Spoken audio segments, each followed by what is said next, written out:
Yeah, the perplexity, the mystery of evil I think it may be for thinking people in our society who want to be people of faith but are sort of hanging on by their fingernails. It's the biggest challenge that there is. Why, if there is a loving God, why is there innocent suffering? Yeah. Is to think about what I call the impossible chess match. It's 4 affirmations that people of faith want to make. There is a God, God is loving, God is powerful, and there really is innocent suffering, suffering that people don't bring on themselves. And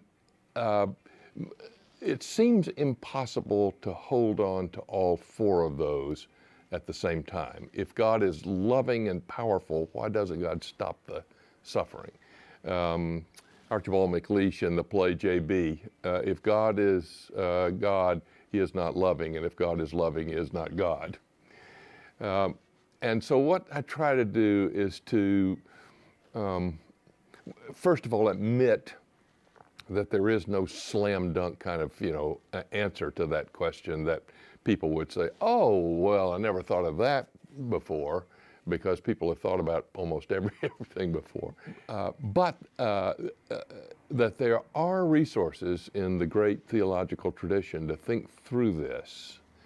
And what it finally means in the end is not giving up one or another of these propositions, but redefining all of them. Even there is a God doesn't mean exactly what we think it does when we affirm it at the beginning.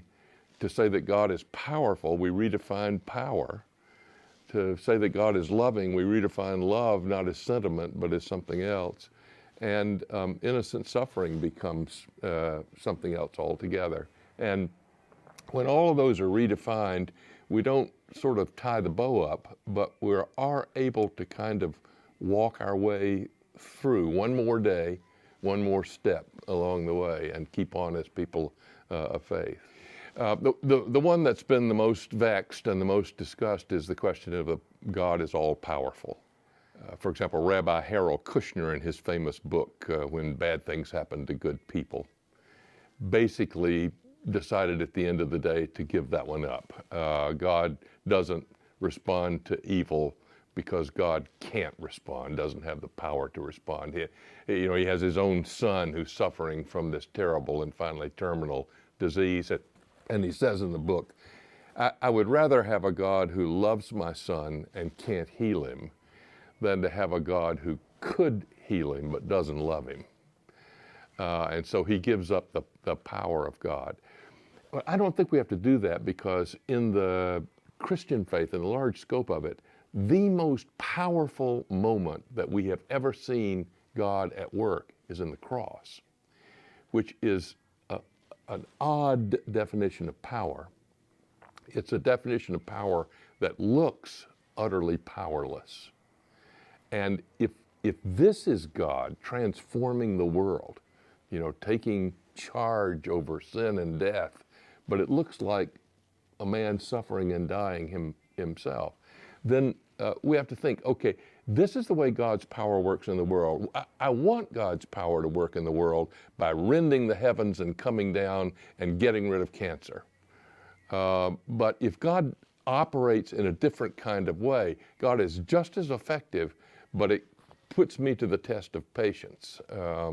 I have to content myself that God is indeed addressing evil, defeating evil, but not in the way that human beings would exercise power. It's no military army. It's no sword drawing.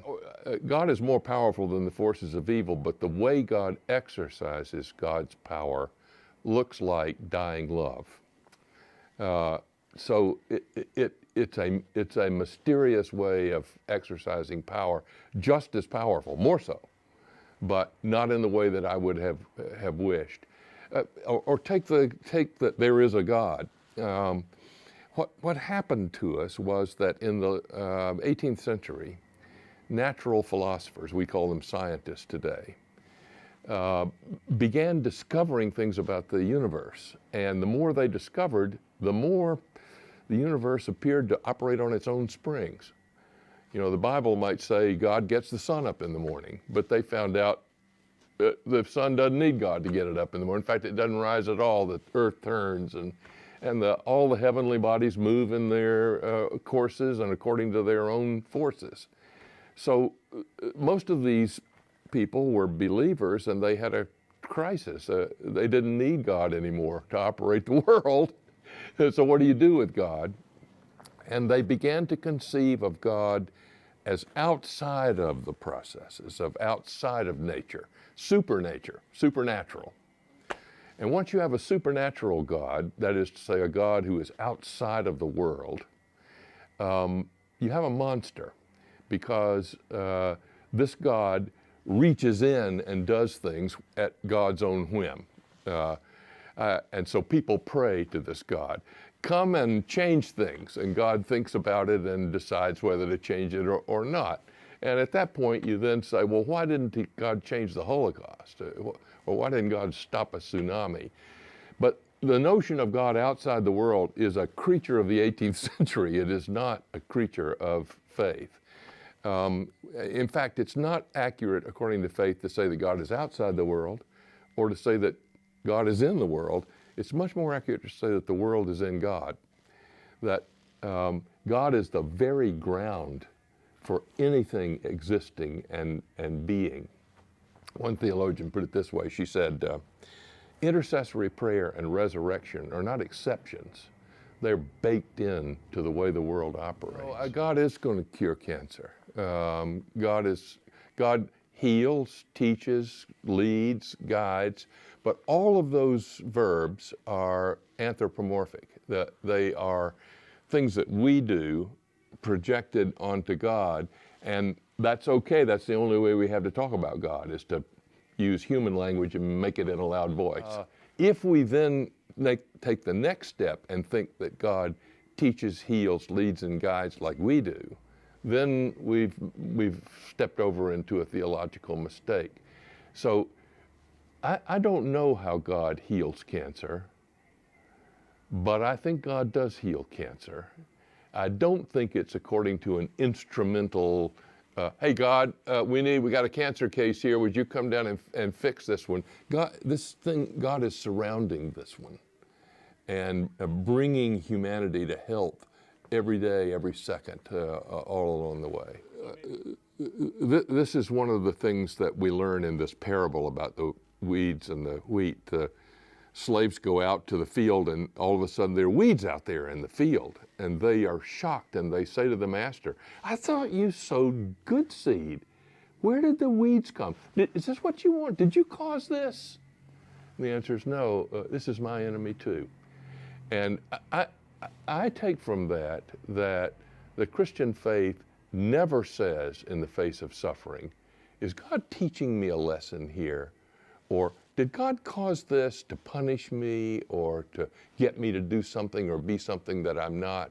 God doesn't, this is God's enemy too. This is not God's instrument. Ministers know that they are constantly in the face of inexplicable tragedy. They're always going to the grave with parents of children with leukemia, or somebody killed in an automobile wreck, or and in the face of this mystery, they know that there's no easy answer, so they clam up all together, and they say, well, I have a ministry of presence, meaning I just stand there and comfort.